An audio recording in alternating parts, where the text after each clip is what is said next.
এতিম জ্যাঙো তার ছোট বোন উনিকে সে তার প্রাণের থেকেও বেশি ভালোবাসত। উনি অনেক বেশি সুন্দর হওয়াতে সেই এরিয়ার ছেলে বুড়ো সবাই উনিকে লাইন মারার চেষ্টা করত, আর সেই সবার কাছ থেকে আগলে রাখত জ্যাঙো তার ছোট বোনকে। কিন্তু আদরের সেই ছোট বোনের লাশ হঠাৎ করে একদিন সামনে আসে জ্যাঙোর। জ্যাঙো পাগল হয়ে যায়, তার ছোট বোন উনির খুনিকে খুঁজতে শুরু করে। আর এরপরে হঠাৎ করেই জ্যাঙোর মুখোমুখি হয় ভয়ঙ্কর এক সাইকো সিরিয়াল কিলারের। তো সেই সাইকো সিরিয়াল কিলার কেনই বা মেয়েদেরকে খুন করত, এর পেছনে কারণ কি, আর জ্যাঙো সেই সাইকো সিরিয়াল কিলারকে কিভাবে ধরেছিল আর শেষ পরিণতি কি হয়েছিল সেটাই দেখানো হবে আজকের গল্পে। তো আজ এক্সপ্লেন করতে যাচ্ছি কোরিয়ান মুভি ফ্যাটাল ইনটিউশন। তো hi guys, welcome to my channel ফিল্মের গল্প। এমন নতুন আর অসাধারণ সব মুভি আর ওয়েব সিরিজের এক্সপ্লেনেশন বাংলা দেখতে চাইলে চ্যানেলটিকে সাবস্ক্রাইব করে রাখতে পারেন। জ্যাঙো খুব পরিশ্রমী একজন ছেলে, সে আইস ফ্যাক্টরিতে কাজ করত। এছাড়া সে ময়লা উঠানোরও কাজ করত। সে এতিম ছিল, তার একটাই বোন ছিল, আদরের ছোট বোন উনিও তার ভাইকে প্রচন্ড ভালোবাসত। প্রত্যেকদিন দুপুরবেলাতে উনি জ্যাঙোর জন্য দুপুরবেলাতে খাবার নিয়ে আসত। উনি সুন্দরী হওয়াতে সব ছেলেমেয়েরাই তার সাথে ফ্ল্যাট করত, আর এ থেকে বাদ যায়নি জ্যাঙোর কলিগরাও, বিশেষ করে ডোজি। আর এতে প্রচন্ড রেগে যায় জ্যাঙো। জ্যাঙো আসলে কিভাবে এইসব পুরুষদের থেকে তার ছোট বোন উনিকে রক্ষা করবে সেটা নিয়ে সারাদিন ব্যস্ত থাকত, টেনশনে থাকত। জ্যাঙো উনিকেও বলতো সে যেন কখনো ছোট ছোট কাপড় না পরে, কিন্তু উনি কোনো কথাই শুনত না। তারপরও জ্যাঙো তাকে জোর করেই সেসব বড় বড় কাপড় পরাতো। আর উনি যেহেতু তার ভাইকে ভালোবাসে তাই সেটাও সে শুনতে বাধ্য হতো। আসলে তারা একে অপরকে অনেক বেশি ভালোবাসত, কারণ তাদের দুই ভাই বোনের বাবা মা ছোটবেলায় কার অ্যাক্সিডেন্টে মারা গেছে, আর সেই থেকে তাদের আপন বলতে শুধুমাত্র তারা দুজনই রয়েছে। জ্যাঙো আর উনি যে শহরে থাকত সেটা রিডেভেলপমেন্টের জন্য সিলেক্ট করা হয়েছে, যার ফলে সেই শহরের বেশিরভাগ মানুষই তাদের বাড়িঘর সরিয়ে অন্যত্র চলে গেছে, যদিও এখনও কিছু কিছু মানুষ সেখানেই রয়েছে।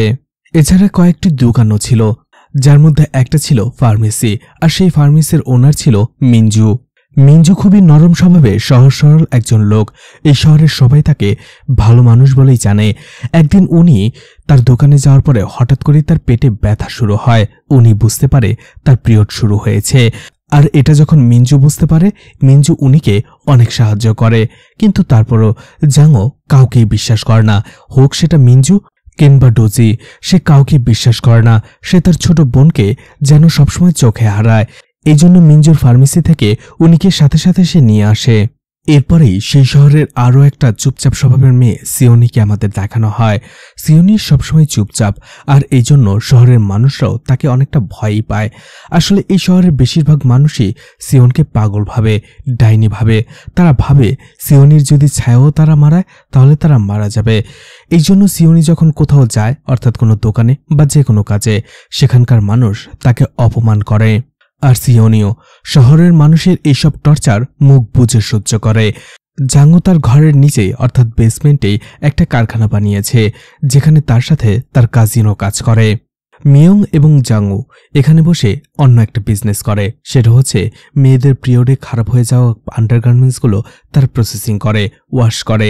এই মিয়ং একটু বোকা টাইপের ছেলে, আর খুবই সহজ সরল, যে যা বলে তাই শোনে, যে যা বলে তাই করে। কিন্তু তারপরও জ্যাঙো তাকে নিজের পরিবারের মতোই ভাবে।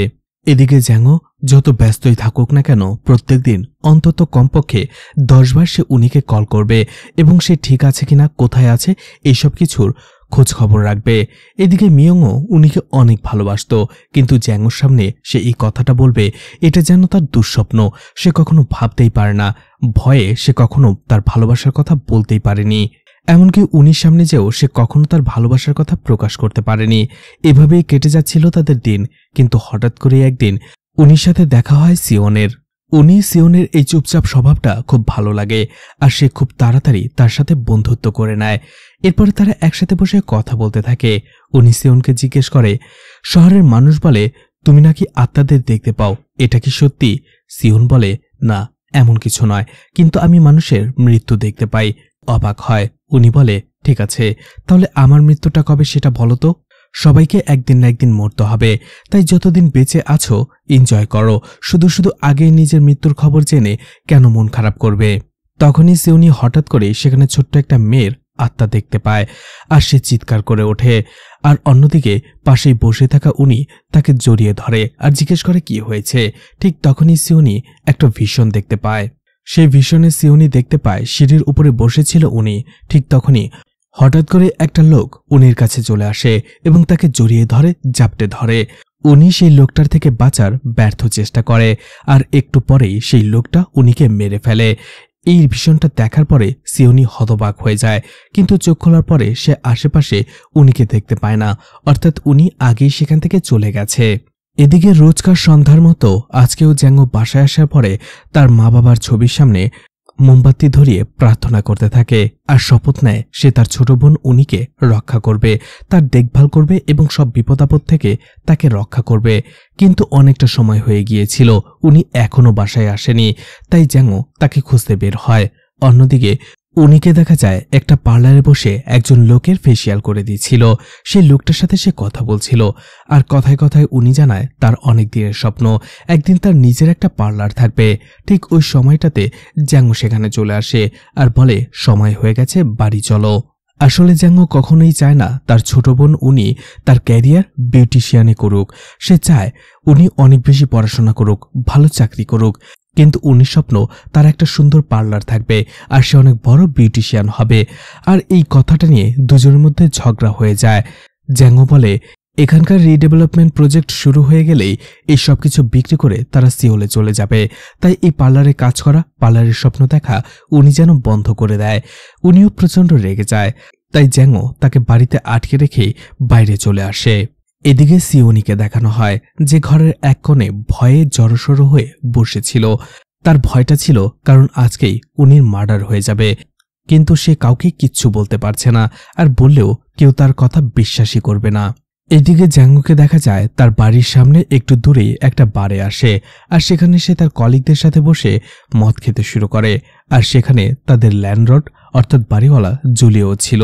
জুলি জ্যাঙ্গোকে দেখার পরেই বলে তোমাদের মতো যেসব লোকগুলো রিডেভেলপমেন্ট প্রজেক্টের বিরোধিতা করছে তাদের ভাগ্যে ভালো কিছু লেখা নেই, আর শুধুমাত্র তাদের জন্যই এই প্রজেক্টটা এখনো কাজ শুরু করতে পারেনি। ডোজি জ্যাঙ্গোকে হুমকি দিয়ে বলে দেখবে কোন দিন সেই রিডেভেলপমেন্টের লোকেরা এসে তোমার বোনকে হ্যারাস করেছে নয়তোবা উঠিয়ে নিয়ে গেছে, তখন তুমি কি করবে? জ্যাঙ্গো ডোজিকে বলে তুমি একদিন আমার বোনকে টাচ করে দেখো, উঠিয়ে নিয়ে আসো, তারপরে দেখবে আমি কি করতে পারি আর কি করি। এরপরে একটা সময় সেখানে খেলার কথা ওঠে। জ্যাঙ্গো আবারও রেগে যায় আর সে ডোজিকে বলে একদিন তুমি তোমার আইস ফ্যাক্টরি বাজি ধরবে আর আমি আমার বাড়ি, আর এরপরেই দেখা যাবে কে জেতে আর কে হারে। এদিকে উনিকে বাসায় তখনও আটকে রেখে গিয়েছিল আর সেই বাসা থেকে বের হতে চাইছিল উনি, এই জন্য বেসমেন্টের যে দরজাটা ছিল সেটা খুলে ফেলে আর সেই বেসমেন্টে নেমে আসে। ঠিক তখনই সে দেখতে পায় সেখানে কোনো একটা মেয়ে রয়েছে। তার সন্দেহ হয় সে সেখানে যেতেই যাবে, ঠিক তখনই হুট করেই একটা লোক উনির কাছে চলে আসে আর এভাবে একটা লোক আসাতে উনি প্রচণ্ড ভয় পেয়ে যায়, চিৎকার করে ওঠে আর উনিকে জাপটে ধরে। উনি সেখান থেকে পালানোর চেষ্টা করে, কিন্তু তাতে কোনো কাজ হয় না। সেই লোকটা উনির চুল ধরে টেনে নিয়ে যায়, তাকে আহত করে ফেলে। উনিকে মেরে ফেলতেই যাবে, উনি তখন বলে আমার ভাই ঠিকই আমাকে খুঁজে বের করে ফেলবে। কিন্তু সেই খুনি উনির কোনো কথাই শোনে না, বরং সে উনিকে সেখানেই মেরে ফেলে। এদিকে জ্যাঙ্গোকে দেখা যায় আড্ডা শেষ করে সে উনির জন্য কিছু খাবার কিনে নিয়ে বাড়ি ফেরে, কিন্তু বাড়ি ফেরার পরে সে উনিকে দেখতে পায় না। বুঝতে পারে উনি বাসা থেকে পালিয়ে গেছে কোনোভাবে। সে উনির জন্য অপেক্ষা করে, কিন্তু সকাল হওয়ার পরেও উনি বাসায় ফেরে না। এতে জ্যাঙ্গো অনেক বেশি টেনশনে পড়ে যায়, সাথে সাথেই থানায় চলে যায় এবং তার ছোট বোন উনির নামে মিসিং কমপ্লেন লেখায়। কমপ্লেন লেখানো শেষ হলে জ্যাঙ্গোকে বলে টেনশন করো না, 3 দিনের মধ্যে তোমার বোন বাসায় ফিরে আসবে, তুমি বাসায় চলে যাও। এদিকে সিওনি দেখা করতে আসে জ্যাঙ্গোর কাছে। আসলে সে উনি সেই মার্ডারের ভিশনের কথাটা তাকে বলতে এসেছিল, কিন্তু সিওনি ভয়ে তাকে কিছু বলতে পারে না। ওইদিকে জ্যাঙ্গো হঠাৎ করেই তার ট্যাঙ্কির ভেতরে কিছু একটা লক্ষ্য করে। এরপরে তাড়াতাড়ি সেটা দেখতে গেলেই দেখে তার প্রিয় ছোট বোনের লাশটা সেই ট্যাঙ্কের পানিতে ডুবে রয়েছে। তার ছোট বোনের এই অবস্থা দেখে তার পায়ের নিচ থেকে যেন মাটি সরে যায়। জ্যাঙ্গো কাঁদতে থাকে, লাশটা জড়িয়ে ধরে চিৎকার করতে থাকে। জ্যাঙ্গো একেবারেই ভেঙে পড়ে। এরপরেই উনি সৎক্রিয়া করা হয় আর সেখানে সব মানুষ চলে আসে। জ্যাঙ্গো একটা কোনায় চুপচাপ গুটিসুটি হয়ে বসেছিল। এদিকে মানুষেরা একে অপরকে বলতে থাকে এই কাজটা হয়তোবা মিয়ং করেছে, কারণ মিয়ং উনিকে পছন্দ করত আর সে সবসময় উনির আশেপাশে ঘোরাফেরা করার চেষ্টা করত, কিন্তু মিয়ংয়ের বিরুদ্ধে কোনো প্রমাণ ছিল না। অন্যদিকে ডজি বলতে থাকে সে বাইরে সবসময় অনেক সাজুগুজু করে বের হতো, খারাপ নজর তো লাগবেই। এদিকে রিচুয়াল অনুসারে পিতলের একটা ছোট্ট বাটিতে চাল ভরা হবে, আর সেই পিতলের বাটিটা কাপড়ে বেঁধে সমুদ্রে ফেলে দেওয়া হবে। সেই বাটি যদি ভাসতে শুরু করে তাহলে উনির আত্মা শান্তি পায়নি। আর এই কাজটা করছিল সামান, কিন্তু তখনই সিওন সামানের ঘাড়ের ওপরে সেই ছোট্ট মেয়েটিকে দাঁড়িয়ে থাকতে দেখে, যার আত্মাকে সে সবসময় দেখে। সিওনি ভয় পেয়ে যায়। এদিকে সেই চালের বাটিটা পানির নিচে ডুবে গিয়ে আবারও ভাসতে শুরু করে, আর সেটা ভেসে ভেসে কোথাও যাচ্ছিল। জ্যাঙ্গো সেটাকে ফলো করতে শুরু করে। একটা সময় একটা পাথরে বাড়ি খেয়ে সেটা সেখানেই দাঁড়িয়ে থাকে। ঠিক তখনই জ্যাঙ্গো দেখতে পায় সেখানে অদ্ভুত এক লোক দাঁড়িয়ে রয়েছে, যার মুখ দেখা যাচ্ছে না, কারণ জ্যাকেট আর ক্যাপের কারণে। জ্যাঙ্গো বুঝতে পারে না এই লোকটা এখানে কেন দাঁড়িয়ে রয়েছে, কারণ শহরের সব লোকেরাই উনির ফিনোরালে এসেছে, শুধুমাত্র এই লোকটা ছাড়া। আর সে এখানেই দাঁড়িয়ে বা কেন এগুলো দেখছে? তখনই জ্যাঙ্গোর সন্দেহ হয়। সেই লোকটাকে সে দাঁড়াতে বলে, কিন্তু সেই লোকটা না দাঁড়িয়ে সেখান থেকে চলে যায়। আর চলে যাবার আগে সে তার ঘাড়টাকে অদ্ভুত রকমভাবে বাঁকায়, আর এরপরে সেখান থেকে দৌড়ে পালিয়ে যেতে শুরু করে। তার এই দৌড়ানো দেখে জ্যাং নিশ্চিত হয়ে যায় উনির খুনের পেছনে এই লোকটার হাত রয়েছে, নয়তোবা এই উনিকে খুন করেছে।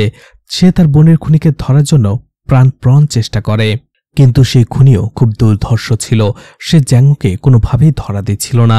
এদিকে জ্যাঙ্গো নাছোড়বান্দা, সে তার বোনের খুনিকে কোনোভাবেই ছাড়বে না। দুজনের মধ্যে দুর্ধর্ষ একটা চেজ হয়।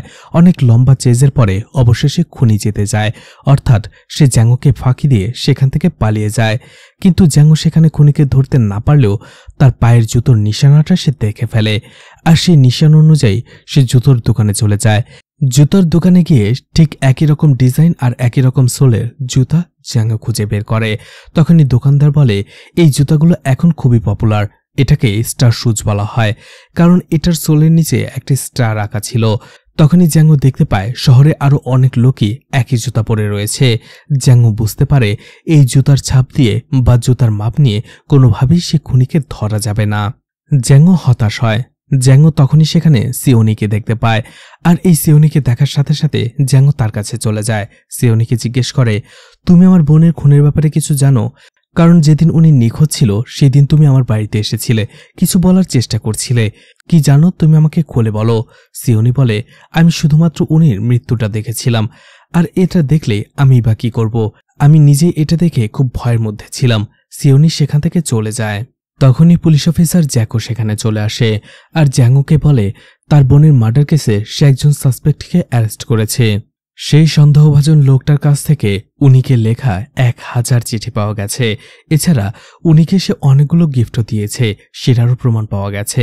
এমনকি যেদিন উনি মারা যায় সেদিন উনিকে সে 2 বার কল করেছিল, আর সে আর কেউ নয়, সে ছিল জ্যাঙ্গোর কাজিন মিয়ং। এছাড়া মিয়ংয়ের বাড়ি থেকে উনির আন্ডারগার্মেন্টসও পাওয়া গেছে। কিন্তু জ্যাঙ্গো বলে যেদিন উনির ফিউনারাল হয় সে ফিউনারালে আসল খুনি সেখানে উপস্থিত ছিল, আর সেই ব্রাশটা ভাসতে ভাসতে সেই খুনির দিকে ইশারা করে। জ্যাকো বলে আমাকে এই ধরনের আজব গল্প বা জাদুটোনার গল্প শোনাতে আসবে না। সে বলে আমি জানি মিয়ংই খুন করেছে, কারণ এই ধরনের 60% কেসে পরিবারের লোকেরা বা আত্মীয়স্বজনরাই খুন করে থাকে বা খুনি হয়ে থাকে। জ্যাঙ্গো তখন রেগে যায়, চিৎকার করে বলে মিয়ং খুনি নয়, মিয়ংয়ের স্বভাব খারাপ, সে মেয়েদের প্রতি আকৃষ্ট হয়ে পড়ে, কিন্তু সে খুন করতে পারবে না। ঠিক ওই সময়টাতে জ্যাকোর অ্যাসিস্ট্যান্ট সেখানে চলে আসে আর বলে পোস্টমর্টেম রিপোর্ট অনুযায়ী মারা যাবার আগে উনিকে রেপ বা শারীরিক নির্যাতন করা হয়নি, শুধুমাত্র টর্চার করে খুন করা হয়েছে। অর্থাৎ সেই খুনি কোনো রেপিস্ট ছিল না, তার অন্য কোনো উদ্দেশ্য ছিল। এতে জ্যাঙ্গো আরও শিওর হয়ে যায় যে মিয়ং তার ছোট বোন উনিকে খুন করেনি। কিন্তু তারপরও জ্যাকো মিয়ংকে নিজের কাস্টডিতেই রেখে দেয়। এদিকে নিজের ছোট বোনকে হারিয়ে জ্যাঙ্গো যেন একেবারেই ভেঙে পড়েছিল। রাতের বেলা শুয়ে শুয়ে কাঁদতে কাঁদতে সে শুধু উনির ফটোগুলোই দেখছিল। এরপরে হঠাৎ করেই তার মোবাইলে উনির নাম্বার থেকে কল আসে। কলটা দেখেই চমকে যায় জ্যাঙ্গো। জ্যাঙ্গো বুঝতে পারে খুনি সেই দিন উনিকে খুন করার পরে তার মোবাইলটা তার সাথে নিয়ে গিয়েছিল। সাথে সাথে জ্যাংও ফোনটা রিসিভ করে, কিন্তু অপর পাশ থেকে কেউ কোনো কথা বলছিল না। খুনি চুপচাপ ছিল। এরপরে জ্যাংও চলে আসে টেলিকম সেন্টারে, আর সেখানে এসে সে উনির ফোনের লোকেশন জানতে চায়। কিন্তু সেই মহিলা বলে যার ফোন তার পার্সোনাল রিকোয়েস্ট ছাড়া তারা এটা করতে পারবে না, কিন্তু উনি তো মারা গেছে। জ্যাংও উনিকে কিভাবে নিয়ে আসবে? বাধ্য হয়ে জ্যাংও সেখান থেকে বের হয়ে আসে। ঠিক তখনই সে সিওনিকে দেখতে পায় যে বাসে উঠে কোথাও যাচ্ছিল। জ্যাংও কি একটা মনে করে দৌড়ে সে বাসে উঠে যায়, আর দেখতে পায় সিওনিকে কয়েকজন লোক মিলে আর একটি মেয়ে মিলে সেখানে হ্যারাস করছে। জ্যাংও তাদের হাত থেকে সিওনিকে বাঁচিয়ে নেয় এবং বাস থেকে নেমে বলে আমার তোমার একটা হেল্প লাগবে। এরপরে জ্যাংও সিওনিকেই উনির মতো করে মোটামুটি সাজিয়ে সেই টেলিকম সেন্টারে নিয়ে যায়, আর সেখানে সেই মহিলা কনফিউজড হয়ে যায় আর অবশেষে বাধ্য হয়ে সেই লোকেশনটা সে দিয়ে দেয়। এরপরে জ্যাংও সিওনিকে নিয়ে সেই লোকেশনে চলে যায়, যেটা ছিল পুরাতন একটা বস্তি। এই বস্তিটা পুরোপুরিভাবে খালি ছিল, কারণ এখানকার সব বাসিন্দারা রিডেভেলপমেন্ট প্রজেক্টের কারণে অন্যত্র চলে গিয়েছিল। আর সেখানে একটা বাড়িতে কোনো কিছু একটা দরজা খোলার আওয়াজ শুনতে পায়, যেটা শুনে লুকিয়ে পড়ে জ্যাংও এবং সিওন। আর এরপরে সে দেখতে পায় সেখানে আসলে একটা ঘরের ভেতরে ডোজি এবং জুলি ছিল। আসলে তাদের মধ্যে অ্যাফেয়ার ছিল, আর তারা দুজন ঘনিষ্ঠ হওয়ার জন্যই এখানের এই রুমটাকে বেছে নিয়েছিল। ঠিক তখনই জ্যাংও দেখতে পায় সেখানে আরও একজন লোক দাঁড়িয়ে জুলি এবং ডোজির উপরে নজর রাখছিল, আর সে সেখান থেকে চলে যায় এরপরে। কিন্তু জ্যাংও দেখতে পায় এটা ছিল সেই খুনি, তার পরনে একই রকম জ্যাকেট ছিল। জ্যাংও সিওনিকে একা রেখে সেই খুনিকে ফলো করতে শুরু করে। একটা সময় সে তাকে হারিয়ে ফেলে। ঠিক তখনই নিশ্চিত হওয়ার জন্য সে উনির নাম্বারে কল করে। জ্যাংও উনির নাম্বারে কল করার পরপরই সেই ফোনটা বেজে ওঠে খুনির কাছে। খুনি সেখান থেকে পালাতে শুরু করে। জ্যাংও আবারও তার পিছু করতে শুরু করে। আবারও দুইজনের মধ্যে দুর্ধর্ষ একটা চেজ হয়, কিন্তু গতবারের মতো এবারও সেই খুনি জিতে যায়। অর্থাৎ জ্যাংও তাকে ধরতে পারে না, কিন্তু এই দৌড়াদৌড়ি করতে যেয়ে তার সাথে মিনুর ধাক্কা লাগে। জ্যাংও বলে সে এত রাতে এখানে কি করছে? মিয়ং বলে আসলে পুলিশ তার বিরুদ্ধে কোনো প্রমাণ না পেয়ে তাকে কিছুক্ষণ আগেই ছেড়ে দিয়েছে, আর এখান দিয়ে সে বাড়ি যাচ্ছিল। জ্যাংও মিয়ংকে সেখানেই রেখে আরও একটু এদিক সেদিক খুঁজতে শুরু করে, আর একটা সময় সে মেন রোডে চলে আসে। ঠিক তখনই সে এখানে সেই ফার্মেসিটা দেখতে পায়, মিঞ্জুর ফার্মেসি। আর তখনই দেখতে পায় কিছুক্ষণ আগেই মিঞ্জু সেখানে আসে, অর্থাৎ ফার্মেসির লাইট চালানো হয়েছিল। এতে জ্যাংওর সন্দেহ হয়, আর এই জন্য সেই ফার্মেসিতে ভেতরে চলে যায়। মিঞ্জু জ্যাংওকে দেখার সাথে সাথেই উনির মৃত্যু নিয়ে শোকাহত হয়, বিভিন্ন কথা বলতে থাকে। এছাড়া উনির পছন্দের কিছু জিনিস জ্যাংওকে দেয়। ঠিক তখনই সেখানে জুলি চলে আসে এবং একটা আইপিল কিনে নেয় তার কাছ থেকে। জ্যাংও সেখান থেকে আসতেই যাবে, ঠিক তখনই সে মিররে মিঞ্জুকে দেখতে পায় যে তার ঘাড়টা ঠিক একই রকমভাবে নাড়ায় যেটা সে খুনি সেদিন নাড়িয়েছিল। আর এটা দেখে জ্যাংও বুঝতে পেরে যায় আর নিশ্চিত হয়ে যায় যে মিঞ্জুই তার ছোট বোন উনিকে খুন করেছে। এদিকে সিওনি তখনও সেখানে একাই ছিল, আর তখনই সিওনি সেই বাচ্চা মেয়েটার আত্মাকে আবারও সেখানে দেখে। এদিকে জ্যাংও আরও ভালোভাবে নিশ্চিত হতে চাইছিল, আর এই জন্য সে ফার্মেসির আড়ালে সে লুকিয়েছিল।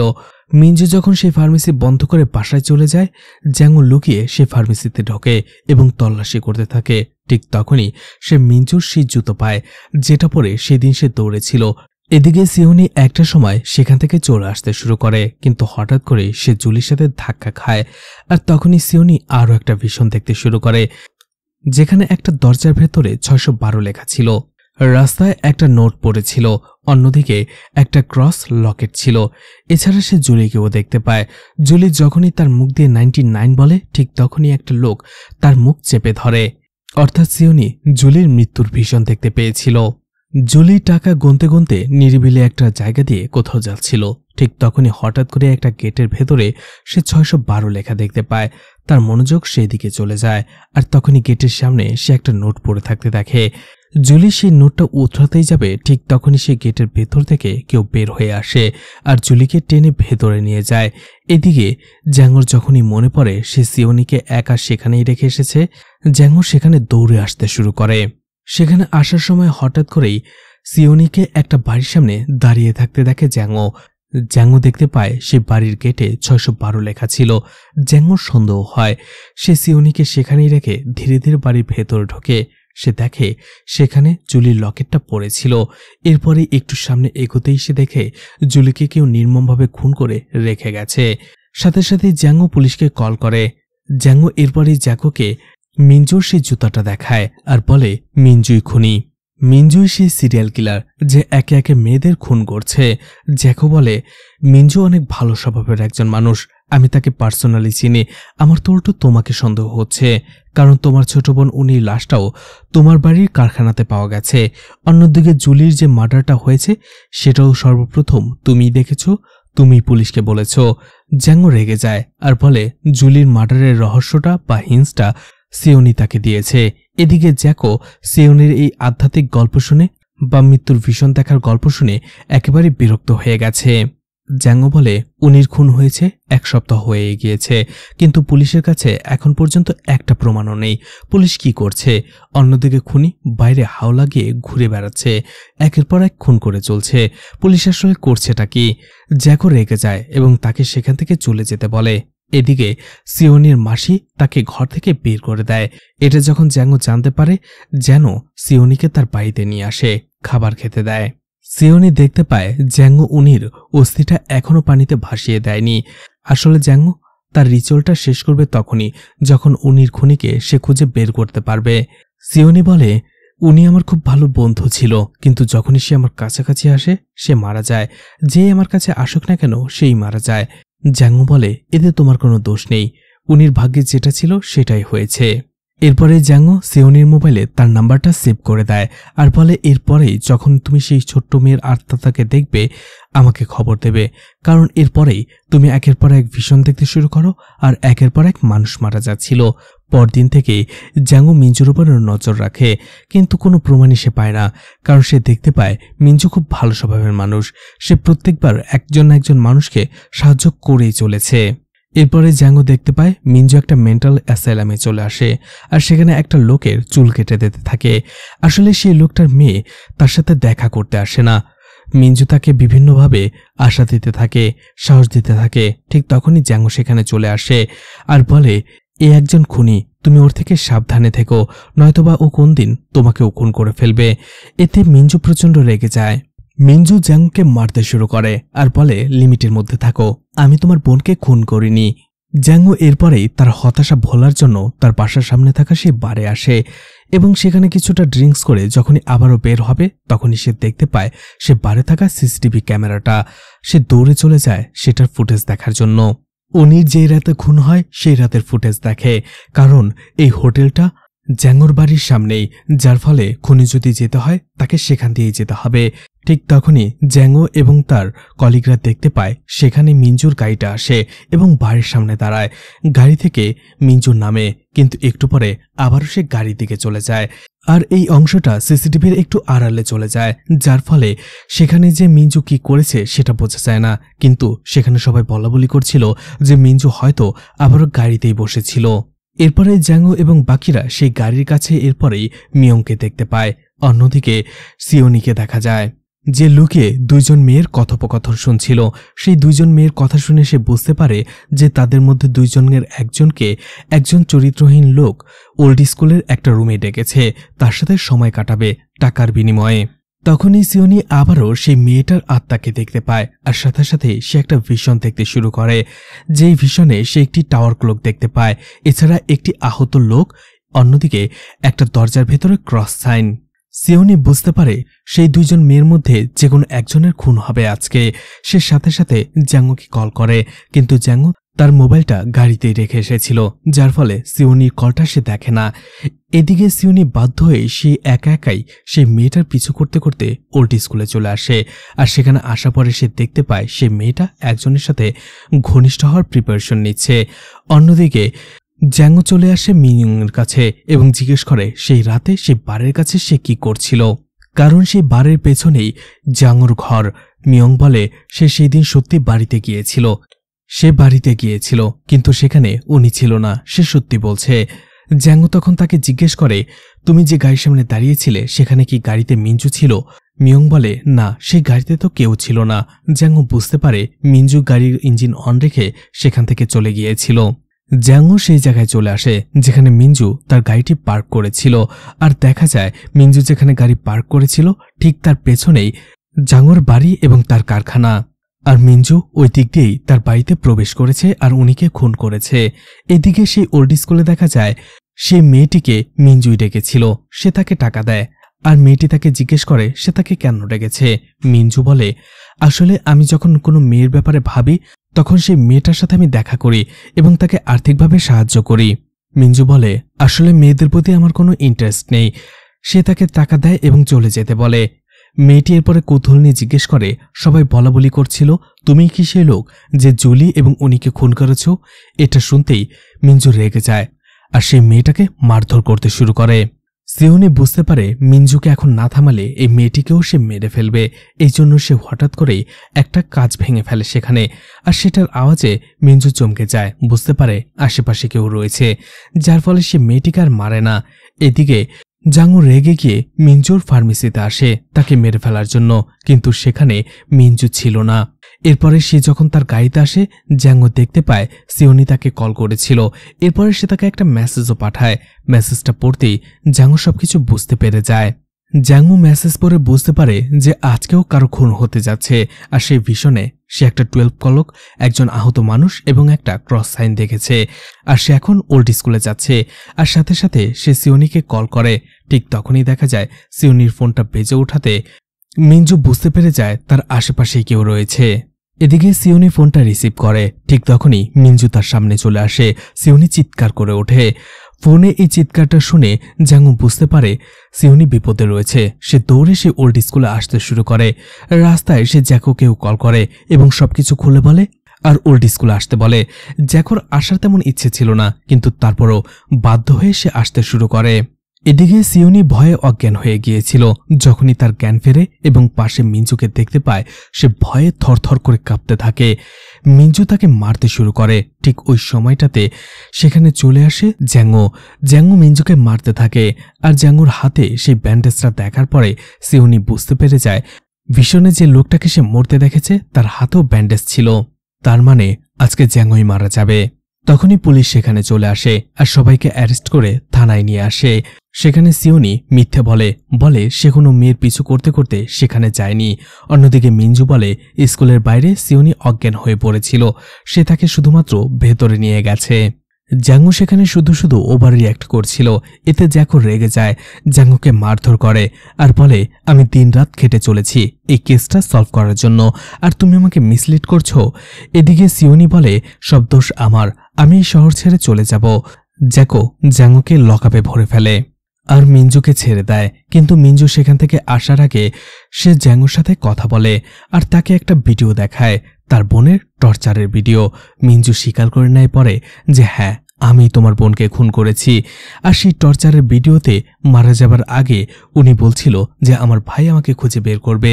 এই দৃশ্যটা দেখার পরে জ্যাংও সেখানে কাঁদতে শুরু করে, তার চোখ দিয়ে পানি বের হয়ে পড়ে। মিঞ্জু বলে তোমার বোনের মার্ডারের একমাত্র প্রমাণ এটা, এখন তুমি বলো এটাকে আমি ফোনে রাখবো নাকি ডিলিট করে দেব? যদি এই ভিডিওটা আমার মোবাইলে রাখতে হয় তাহলে অবশ্যই ধরে নেবে সিওনিকে আমি মেরে ফেলেছি, আর যদি ডিলিট করি তাহলে আমি সিওনিকে ছেড়ে দেব। অনেক ভাবনা চিন্তার পরে অবশেষে জাংও বলে ভিডিওটা ডিলিট করে দেওয়ার জন্য। কিন্তু সাইকো মিঞ্জু ভিডিও ডিলিট করার পরেও হেসে বলে কিন্তু তারপরও আমি সিওনিকে মারব। এরপরে সে সেখান থেকে চলে যায়। এদিকে জাংও পাগল হয়ে যায়। এদিকে সিওনি রাতের বেলা আবারও সেই মেয়েটার আত্মাকে দেখতে পায়। এবার সে আর তাকে পিছু ছাড়ে না, সে দৌড়ে মেয়েটির পিছু করতে শুরু করে। আর পিছু করতে করতে সিওনি পৌঁছে যায় পাহাড়ে একটা বাড়িতে। এদিকে জ্যাকো থানা থেকে মিঞ্জুকে বাড়িতে পৌঁছে দিতে যায় তার গাড়ি করে। ঠিক তখনই জ্যাকোর অ্যাসিস্ট্যান্ট তাকে কল করে আর বলে পাহাড়ে যে একটা বাড়ি রয়েছে, কয়েক বছর আগে সেখানে একটি ঘটনা ঘটেছিল। আর সেই বাড়িতে লিশেন নামের একজন লোক থাকত, যারও একটি ফার্মেসি ছিল। লিশেনের প্রথম স্ত্রী মারা যায়। যখনই সে দ্বিতীয় বিয়ে করে সে প্রচণ্ড অসুস্থ হয়ে যায়, তাকে ভেন্টিলেটরে রাখতে হয়। আর টিনা একটু বোকাশোকা টাইপের ছিল, এই জন্য টিনাকে ফুসলিয়ে তার সৎমা এবং তার বয়ফ্রেন্ড মেরে ফেলে। আর তাদেরই ছেলে ছিল মিঞ্জু। মিঞ্জু যখন বাসায় ফিরে সে তার বাবার লাশটা দেখতে পায়। এরপরে সে তার সৎমাকে এটা বলতে যাবে, ঠিক তখনই সে তার সৎমা আর তার বয়ফ্রেন্ডকে আরামাইশ করতে দেখে। ঘনিষ্ঠ অবস্থায় দেখে। এটা নিয়ে যখন সে বলে তখন তার সৎমা তার বয়ফ্রেন্ড তাকেও মারধর করে একটা ঘরে আটকে রাখে। আর সেই ঘরের ভেতরে মিঞ্জু তার ছোট বোনের লাশ দেখতে পায়। আর এটা দেখার পরে সে একেবারেই হতবাক হয়ে যায়। এরপরে মিঞ্জু কোনোভাবে সেই দরজাটা খুলে বাইরে বের হয়ে আসে। আর এরপরেই সে তার সৎমা এবং তার বয়ফ্রেন্ডকে খুন করে। পুলিশ যখন সেই বাড়িতে যায় সেখানে 4টা লাশ পায়, টিনা, মিঞ্জুর বাবা, তার সৎমা এবং তার বয়ফ্রেন্ডের। আর সেই ঘটনায় মিঞ্জুর মস্তিষ্কে অনেক বেশি প্রভাব ফেলে। সে অনেক বছর অ্যাসাইলামে ছিল, আর কিছুদিন আগেই সে অ্যাসাইলাম থেকে ফিরে এসেছে। আর এখন তার বাবার সেই ফার্মেসিটা চালায়। যদিও সে কখনো কলেজে যায়নি, কিন্তু তারপরও সেই ফার্মেসিটা সে ঠিকঠাকভাবেই চালায়। সবকিছু শুনে জ্যাকো বুঝতে পারে হয়তোবা জ্যাঙ্গো যেটা বলেছে সেটাই ঠিক, মিঞ্জুই সেই সিরিয়াল কিলার। এদিকে মিঞ্জুও জ্যাকো এবং তার অ্যাসিস্ট্যান্টের কথাটা মনোযোগ দিয়ে শুনে ফেলে। আর সে বুঝতে পারে সে ধরা পড়ে যাবে, এই জন্য সে জ্যাকোকে সেখানে মেরে ফেলে। এদিকে জ্যাঙ্গো কোনোভাবে লকআপ থেকে পালিয়ে আসে আর সে সরাসরি ফার্মেসিতে চলে আসে। কিন্তু ফার্মেসিতে মিঞ্জু ছিল না। সে সেখান থেকে চলে আসতেই যাবে একটা বাড়িতে, দরজার মধ্যে সে ক্রস সাইন দেখে। আর এই ক্রস সাইনটা দেখতেই জ্যাঙ্গোর মনে পড়ে সিওনি তাকে যে মেসেজটা পাঠিয়েছিল, সে ভিশনের ভিতরেও সে একটা দরজায় ক্রস সাইন দেখেছে। কিন্তু সে আর কোন দরজায় এমন ক্রস সাইন দেখেছে? এদিকে সেই পাহাড়ের বাড়িতে সিওনি চলে আসে এবং সেখানে সে একটা টাওয়ার ক্লক দেখতে পায়। আর তখনই সেই বাড়িতে মিঞ্জু চলে আসে। মিঞ্জু সিওনিকে দেখার পরে বলে, রিডেভেলপমেন্টের কারণে সব লোক এই শহর থেকে চলে যাচ্ছে। আমার মনে হচ্ছে আমাকে শিকার খুঁজতে অন্য শহরে যেতে হবে। সিওনি মিঞ্জুকে বলে, তোমার বোন আমার মাধ্যমে তোমাকে এই খুন খারাপি করতে নিষেধ করছে। আমি আত্মাদের দেখতে পাই। কিন্তু মিঞ্জু সেদিকে কোনো ভ্রুক্ষেপই নেই। সে বলতে থাকে, আমি, আমার বাবা আর টিনা, আমরা 3 জন কতটা সুখে ছিলাম, কিন্তু একজন খারাপ মহিলা আমাদের পুরো পরিবারটাকে ধ্বংস করে ফেলে। এরপর থেকেই আমি সেই সব মহিলা আর মেয়েদেরকে ঘৃণা করি, যেসব মহিলা আর মেয়েরা নিজেদের শরীর দেখিয়ে ছেলেদেরকে আকৃষ্ট করে। আমার সৎমাও আমার বাবাকে তার শরীর দেখেই নিজের জালে ফাঁসিয়েছিল, আর বিয়ের পরও সে অন্য ছেলের সাথে অবৈধ সম্পর্ক রেখেছিল। আমি জানি তুমিও জ্যাঙ্গোর সাথে অবৈধ সম্পর্কে লিপ্ত হয়েছ, তাই তোমাকেও মরতে হবে। সে আসলে সিওনিকে বেঁধে রেখেছিল, যার ফলে সিওনি সেখান থেকে পালাতে পারছিল না। মিঞ্জু একটা পাথর নিয়ে সিওনির দিকে আসতে শুরু করে আর বলে, প্রত্যেকটা দুশ্চরিত্র মহিলাকে মরতে হবে। এদিকে জ্যাঙ্গো সেই পাহাড়ের বাড়িটাতে চলে আসে আর দরজায় সে রেড সাইনটা দেখতে পায়। এরপরেই সে ভেতরে ঢুকতে শুরু করে ধীরে ধীরে। ভেতরে ঢোকার পরে হঠাৎ করেই মিঞ্জু তার উপরে হামলা করে বসে। জ্যাঙ্গো দেখতে পায় ভেতরেই হাত পা বাঁধা অবস্থায় আহত সিওনি পড়ে আছে। জ্যাঙ্গো সিওনির কাছে যায়। তখনই সিওনি জ্যাঙ্গোকে বলে, তুমি এখান থেকে চলে যাও, তুমি মারা যাবে। ওই সময়ই মিঞ্জু তার গলার ভেতরে একটা রশি পেঁচিয়ে তাকে মেরে ফেলার চেষ্টা করে। জ্যাঙ্গো কোনো মতে মিঞ্জুর মাথায় আঘাত করে রশিটা ছাড়িয়ে নেয়। মিঞ্জু পাগল হয়ে গিয়েছিল। এদিকে জ্যাঙ্গো তাকে মারার জন্য স্ক্রুড্রাইভার দিয়ে আঘাত করে, কিন্তু মিঞ্জু একটা সময় জ্যাঙ্গোকেই সেই স্ক্রুড্রাইভার ঢুকিয়ে দেয়। মিঞ্জু জ্যাঙ্গোকে যখন মেরে ফেলতেই যাবে, ঠিক তখনই পেছনে টিনা আসে আর মিঞ্জুকে ডাকে। টিনাকে দেখার পরে মিঞ্জু ইমোশনাল হয়ে পড়ে। তখন জ্যাঙ্গো বলতে থাকে, প্রত্যেকটা ভাই তার ছোট বোনকে প্রাণের চেয়েও বেশি ভালোবাসে। কোনো ভাই তার বোনের মৃত্যুকে মেনে নিতে পারে না। আমি তোমার কষ্টটা বুঝতে পারি। তোমার ছোট বোনের মৃত্যু তোমাকে পাগল বানিয়েছে, ঠিক তেমনি আমার ছোট বোনের মৃত্যুটাও আমাকে পাগল বানিয়ে ফেলেছে, আর তাই তোমাকে মরতে হবে। জ্যাঙ্গো মিঞ্জুকে নিয়ে সরাসরি জানলা দিয়ে লাফ দেয়, যার ফলে মিঞ্জু নিচে পড়ে মারা যায়, আর জ্যাঙ্গো সেই জানলা ধরে ঝুলেছিল। সিওনি জ্যাঙ্গোকে বাঁচায়। অন্যদিকে তখনই সিওনি দেখতে পায় মিঞ্জুর লাশের পাশে টিনার আত্মা বসেছিল। এরপরেই কয়েকদিন পরের ঘটনা দেখানো হয়, যেখানে জ্যাঙ্গো এবং সিওনি তারা সমুদ্রের পাড়ে চলে আসে আর উনির অস্থিটা সাগরে ভাসিয়ে দেয় আর নিজের ছোট বোনের শেষ রিচুয়ালটা পালন করে। আর এখানেই মুভিটা শেষ হয়ে যায়। তো মুভিটি আপনাদের কেমন লেগেছে কমেন্ট করে জানাতে পারেন, আর মুভিটা ভালো লাগলে লাইক কমেন্ট শেয়ার করে পাশে থাকতে পারেন। তো আজকের মতো বিদায় নিচ্ছি। আবারও দেখা হবে নতুন কোনো মুভি বা ওয়েব সিরিজ নিয়ে। ততক্ষণ পর্যন্ত ভালো আর সুস্থ থাকবেন সবাই। আজকের মতো বিদায় নিচ্ছি। আল্লাহ হাফেজ।